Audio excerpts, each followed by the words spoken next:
Hi.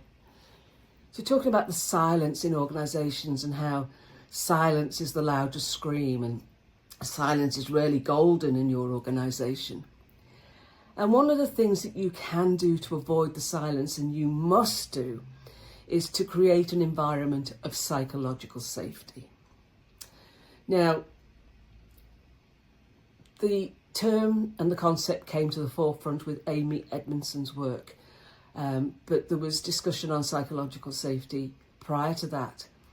But her research was about how high-performing teams make lesser mistakes. And she did this in the health sector. And she found, surprisingly, that the high-performing teams appeared to be making more mistakes. So the investigation and research continued, and she found out that the high-performing teams weren't actually making more mistakes, but they were talking about them.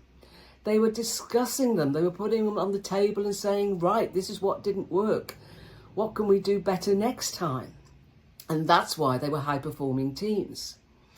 So psychological safety is feeling safe to speak up, to speak out, to challenge decisions, to ask questions, to say we got it wrong without fear of repercussion or reprisal. It's about respecting employees and hearing their voices. And trust. There must be trust that you're not going to criticise them, you're not going to ridicule them, you're not going to laugh at what they're saying.